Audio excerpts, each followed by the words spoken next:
Where are you all headed again? Wrightsville, Pennsylvania, on our group mission trip to work camp, serving and living into your baptismal covenant. I want to highlight two of those components of the covenant that you all have made this morning. Will you seek and serve Christ in all persons, loving your neighbor as yourself? And will you strive for justice and peace among all people and respect the dignity of every human being? And we answer with those, I will, with God's help. Nothing we can do alone. As you go out into the world, and as we go out into the world, we see God's people. And we go out as someone bearing the presence of Christ. And yet our world seems to have its own structures, and as a human being, we all have illusions of what this world is. We can't see it through the eyes of God because none of us is God. And as I remind everyone who takes a baptismal covenant class with me, if you are God or Jesus, please do let us know. Now I have a question for y'all. For you guys, here, capacities around. Benjamin, helping me pass some of these out around.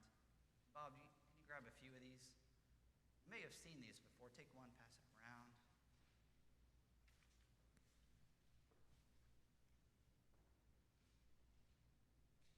I encountered this for the first time as a freshman in college. Some of you all may have encountered it earlier.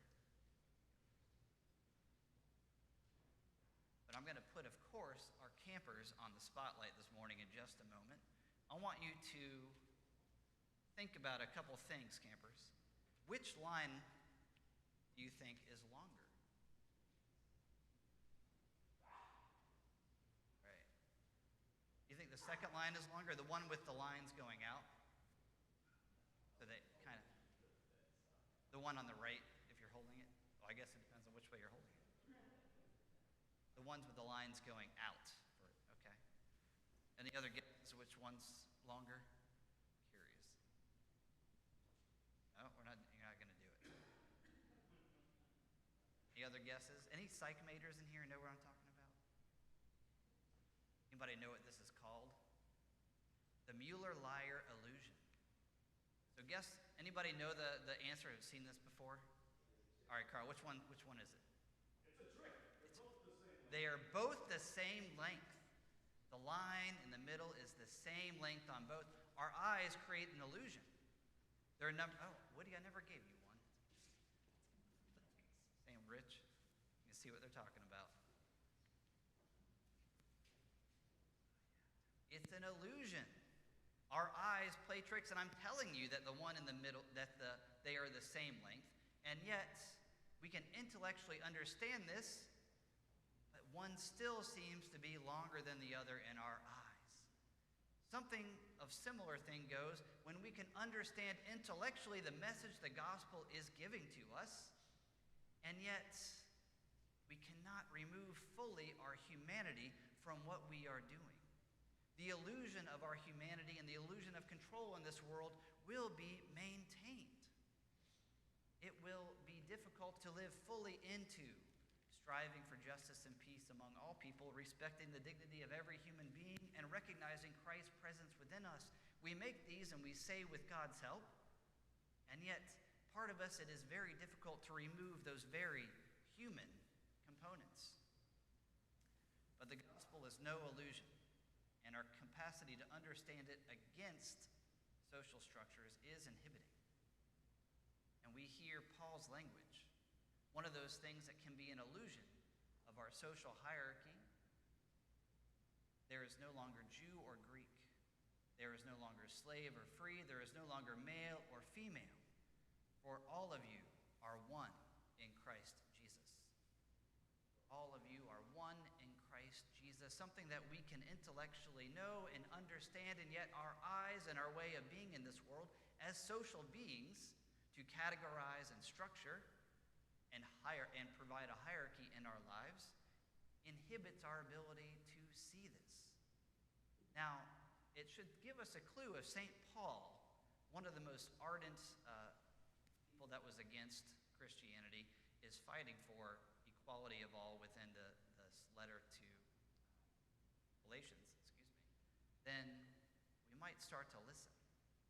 This was one of the lines primarily used in the mid and late 70s when the Episcopal Church was discussing and providing and encouraging and also discouraging in a number of areas the ordination of women. This line used over and over again, recognizing that all of us are equal in the eyes of God. All of us are proclaiming that we bear the presence of Christ. And that's one reason why today we will see Deacon Susie later on, and we have Mother Maria at our very altar. And why all of us, as we encounter people in the world on our mission trips, recognize that all of us are equal in the eyes of God. All of us, which is one reason why Jesus extends from the holy house of Israel going into this region, which is kind of nebulous in Luke's gospel, but we can infer by the location and by who he encounters that it's actually a Gentile region, not those of a chosen people. Encountering those who had been very unclean. This person possessed of demons, living amongst the tombs, amongst the dead, which would have made him very ritually unclean. Swine, herds, being unclean in the eyes of Israel. And yet, we see Jesus coming, creating a disruption, and bringing the good news of the gospel to this region. Now, he doesn't leave without a fuss, and some would argue it doesn't quite make sense because we think that he probably made more people mad than he actually convinced to follow him. The one man, of course, who was cleansed and made well,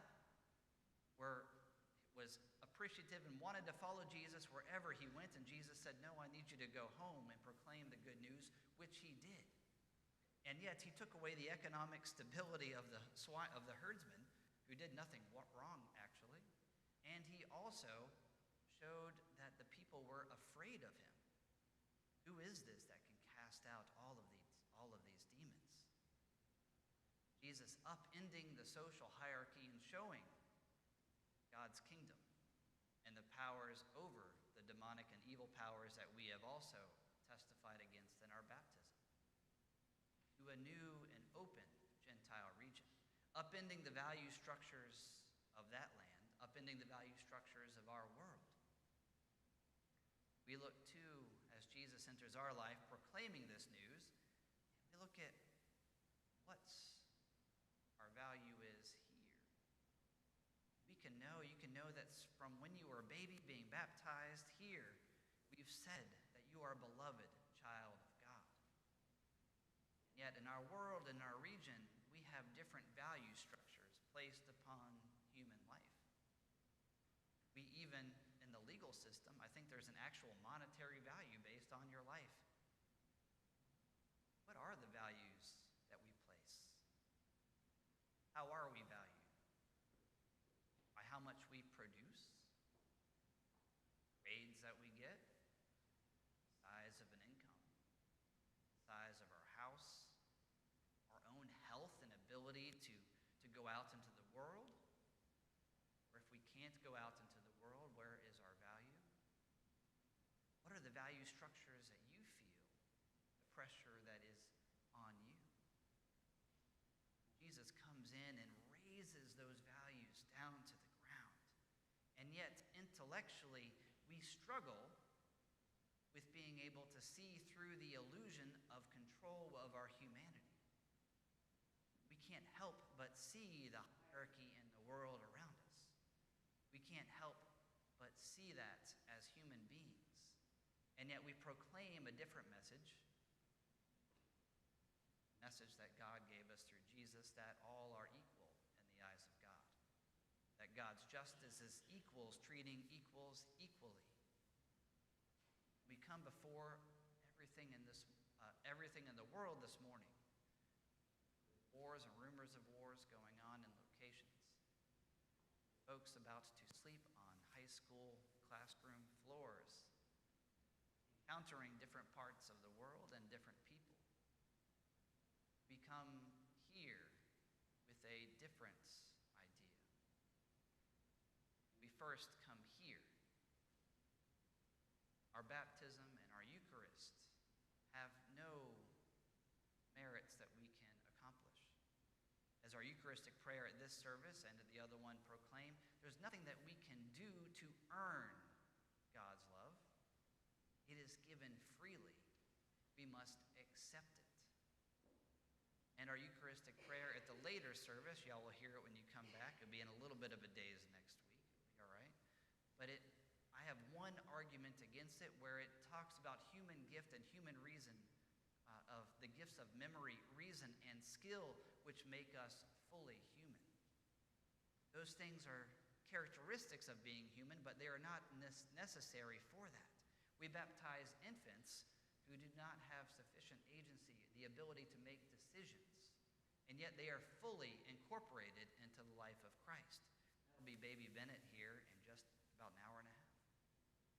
Also, too, when we age, or all of us have encountered family or friends who have had dementia and lose the ability to know the world around us or our very selves, they too are fully human in the eyes of God. We are always fully human, just by the nature of being created in the image of God.